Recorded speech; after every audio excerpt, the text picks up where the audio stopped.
ঢাকা বিশ্ববিদ্যালয়ের কেন্দ্রীয় ছাত্র সংসদ ডাকসু ও জাহাঙ্গীরনগর বিশ্ববিদ্যালয়ের কেন্দ্রীয় ছাত্র সংসদ জাকসু সাম্প্রতিক নির্বাচনে ইসলামী ছাত্র শিবির সমর্থিত প্যানেলের ব্যাপক জয় জয়কার ঘটেছে।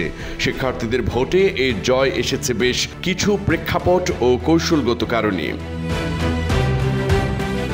প্রথমত, শিবির দীর্ঘদিন ধরে পরিকল্পিতভাবে নির্বাচনী প্রস্তুতি নেয়।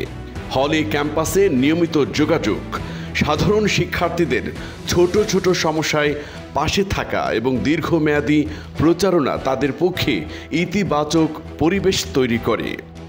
দ্বিতীয়ত, প্রতিদ্বন্দ্বী সংগঠনগুলোর মধ্যে সংগঠিত প্রস্তুতির অভাব ছিল স্পষ্ট। ছাত্রদল, বাম সংগঠন ও স্বতন্ত্র প্রার্থীদের প্রচারণা দুর্বল থাকায় ভোটারদের আস্থা অর্জনে ব্যর্থ হয় তারা। তৃতীয়ত, শিবির সমর্থিত প্যানেলে নারী ও সংখ্যালঘু শিক্ষার্থী অন্তর্ভুক্তি এনে অন্তর্ভুক্তিমূলক ভাবমূর্তি গড়ে তোলে। এর ফলে বৃহত্তর শিক্ষার্থী সমাজে গ্রহণযোগ্যতা বাড়ে। এছাড়াও দুর্নীতি ও সন্ত্রাসমুক্ত পরিচ্ছন্ন ভাবমূর্তি, ধর্মীয় ও নৈতিক মূল্যবোধ ভিত্তিক প্রচারণা এবং সোশ্যাল মিডিয়ায় সক্রিয় উপস্থিতিও শিবিরকে বাড়তি সুবিধা দেয়। সব মিলিয়ে দীর্ঘ প্রস্তুতি, সংগঠিত প্রচার এবং প্রতিদ্বন্দ্বীদের দুর্বলতার সুযোগ ডাকসু ও জাকসু নির্বাচনে শিবিরের জয় জয়কার নিশ্চিত হয়েছে।